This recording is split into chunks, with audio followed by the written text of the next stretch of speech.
ఈ నెల 11వ తారీఖు జరుగు ఇల్లెందు మున్సిపల్ ఎన్నికల్లో మీ అందరి గుండెల్లో ఉన్న Indiramma party, Revanth Reddy party, Kanakanna party, Seenanna party,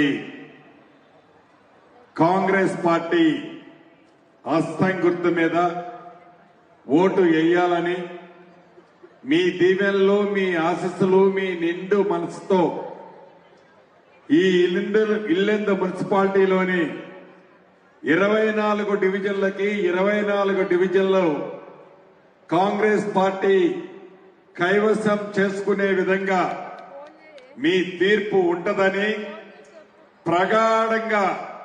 ప్రగాఢంగా విశ్వసిస్తున్నా, నమ్ముతున్నా.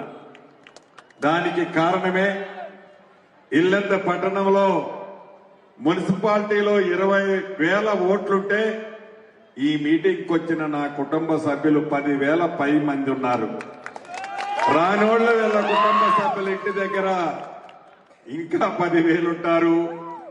ఈ అద్భుతమైన జన సముద్రాన్ని చూస్తుంటే ప్రతిపక్షాలకు ఎవరికి ఒక్క ఓటు వస్తుందా లేదనే పూర్తి నమ్మకము నాకు ఈ వేదిక మీద చూస్తుంటే ఇప్పుడు అనిపిస్తుంది. ఇదే వేదిక ద్వారా ఇదే ప్లేస్ లో అసెంబ్లీ ఎన్నికల్లో నేను వచ్చి మీకు మాట్లాడాను. మీ దీవెనలో ఆశీర్వాదాలు ఇవ్వండి. తెలంగాణ రాష్ట్రంలో ఇందిరమ్మ ప్రభుత్వం వస్తుంది, కనకన్న గెలుస్తాడు. ప్రభుత్వం వచ్చిన తర్వాత మీ సీనన్న కూడా ఒక ముఖ్యమైన ప్లేస్ లో ఉంటాడు, నా కుటుంబ సభ్యుల్ని కాపాడుకుంటాడని చెప్పాను. అన్న మాట ప్రకారం అద్భుతమైన మెజార్టీతో, కనీ విని ఎరగని మెజార్టీతో కనకన్నని ఆనాడు మీరు గెలిపించారు. ఇక్కడ మీరు కనకన్నని గెలిపించారు. రాష్ట్ర వ్యాప్తంగా తెలంగాణ రాష్ట్రంలో ఇందిరమ్మ ప్రభుత్వాన్ని ప్రజలు దీవించారు, విశ్వసించారు. ఆనాడు ఎన్నికలకు ముందు పిసిసి అధ్యక్షులుగా ఈనాటి ముఖ్యమంత్రి గారు ఏవైతే పేద ప్రజలకి హామీలు ఇచ్చారో, పేదవాళ్లకి ప్రభుత్వం వచ్చిన మరుక్షణం అండదండలుగా ఉంటామని చెప్పామో, చెప్పిన ప్రతి అంశాన్ని తూచా తప్పకుండా పేదవాడికి అండగా దండగా ఉంటూ భరోసా ఇస్తూ పేదవాడి ప్రభుత్వంగా రాష్ట్ర వ్యాప్తంగా ఈనాడు పేదవాడి కోసం అనేక సంక్షేమ కార్యక్రమాలు ఈ ప్రభుత్వంలో మనం ఇచ్చుకుంటున్నాం. దాంట్లో ప్రధానమైన కొన్ని చెప్తాను. అన్న మాట ప్రకారం ఆడబిడ్డ ఇంటికి, నిరుపేద ఇంటికి 200 యూనిట్లు ఉచిత ఇచ్చుతూ ప్రతి ఆడబిడ్డకి ఇస్తున్నాం. పెద్దోళ్లు తినే సన్న బియ్యం బువ్వ నా పేదింటి ఆడబిడ్డ తినాలని ప్రతి ఆడబిడ్డకి సన్న బియ్యాన్ని ఇస్తుంది మీరు ఎన్నుకున్న ప్రభుత్వం.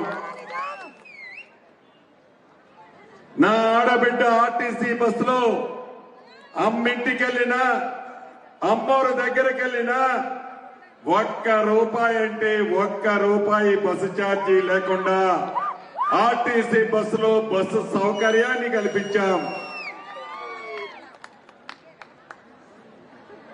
ఆనాటి 10 సంవత్సరాల పరిపాలనలో, ఆ దొరల పరిపాలనలో పేదోడికి రేషన్ కార్డు ఇవ్వాలనే బుద్ధి లేకపోతే మీ దీవెనలతో ప్రజా ప్రభుత్వం వచ్చిన తర్వాత అర్హులైన ప్రతి పేదవాళ్లకి కొత్త రేషన్ కార్డులు ఇచ్చుకున్నాం.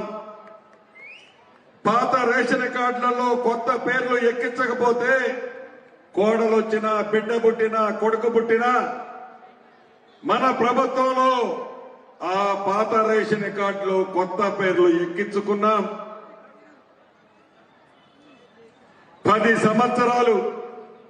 సంవత్సరాలు నిరుపేద ఇల్లు కట్టుకోవాలనే కలలానే మిలిచాడు ఆ దొర.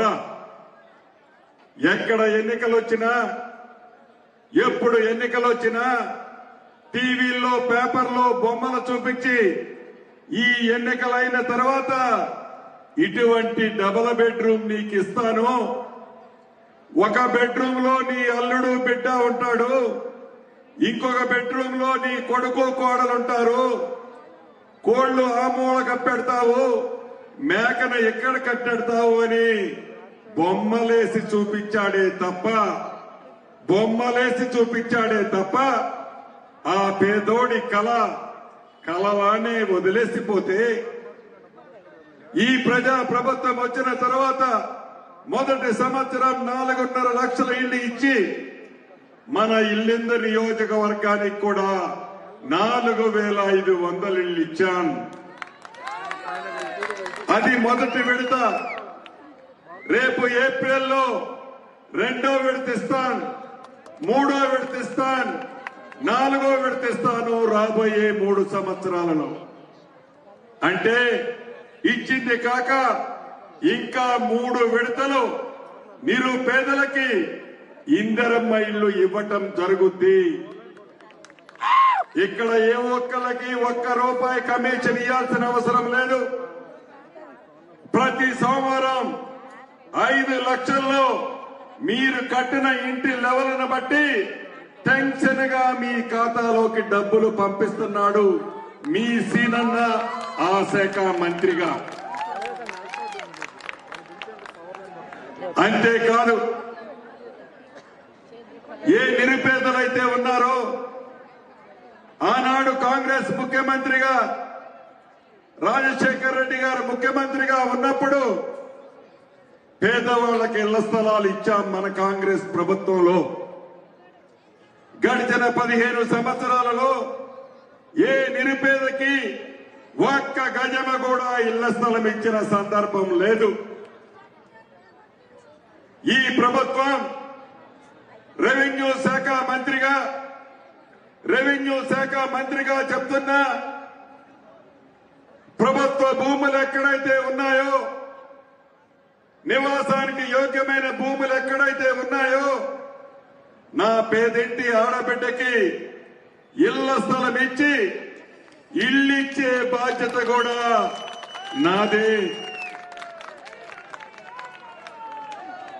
అంతేకాదు, ఆనాటి ద్వారా పేదోడికి ఇల్లు కట్టిస్తే నాకేమి లాభం, నాకేమి కమిషన్ వస్తుంది, కాళేశ్వరం కడితే నాకు 1,00,000 కోట్ల కమిషన్ వస్తుందని కూలిపోయిన కాళేశ్వరం అయితే కట్టాడే కానీ ఈ పేదోడి కలగానే మిగిల్చాడన్నది నేను ప్రత్యేకంగా చెప్పనవసరం లేదు.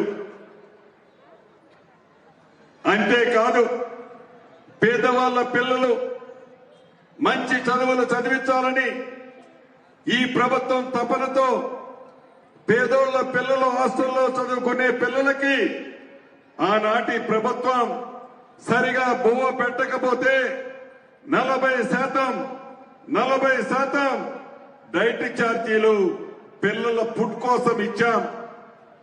పేదోడి ఆడపిల్లలు హాస్టల్లో ఉండే వాళ్ళకి కాస్మెటిక్ ఛార్జీలు 200% పెంచాం. ఆనాడు రెసిడెన్షియల్ స్కూల్స్ అని చెప్పిన స్కూల్స్ అన్ని కూలిపోయిన కోళ్ల ఫారాలు, మూతపడ్డ